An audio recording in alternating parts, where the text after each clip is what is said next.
How do we protect people, the Everglades, and agricultural communities in Southeast Florida while managing billions of gallons of water each day?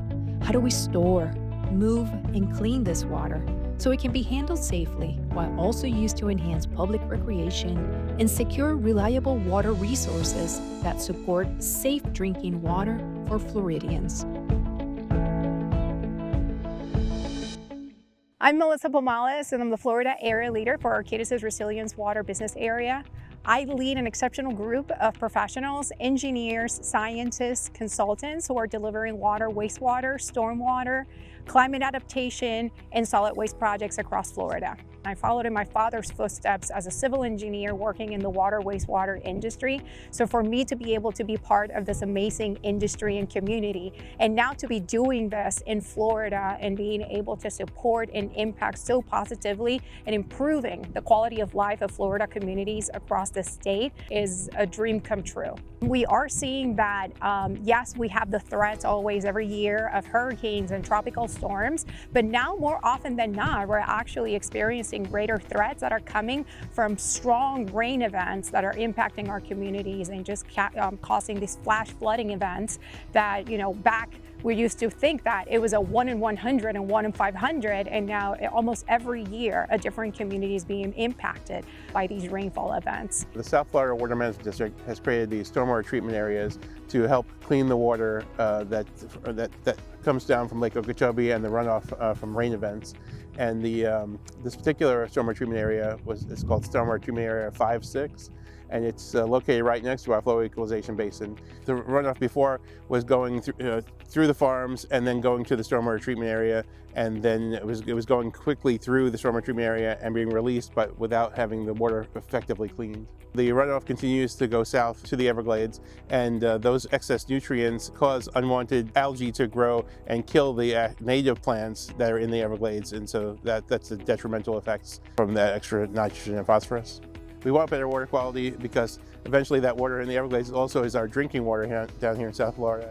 The stormwater treatment area 5-6 behind me, I told you it was underperforming in its water quality capabilities. So the flow equalization basin needs design and installed could be a water storage area so that the water could be stored here and more slowly released then into the stormwater treatment area to provide better water quality by giving the plants more time to absorb the phosphorus and nitrogen from the runoff. We couldn't dig a hole deep enough in the ground to store the amount of water that they wanted to do for this project, so we built an above-ground storage basin, a reservoir.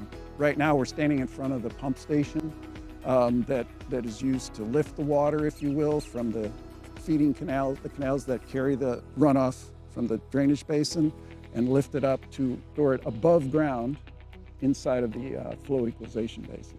If you want to consider Central Park in downtown Manhattan, if that were to be filled with 13 feet of water, that would be the equivalent of the amount of water that we're storing in the reservoir.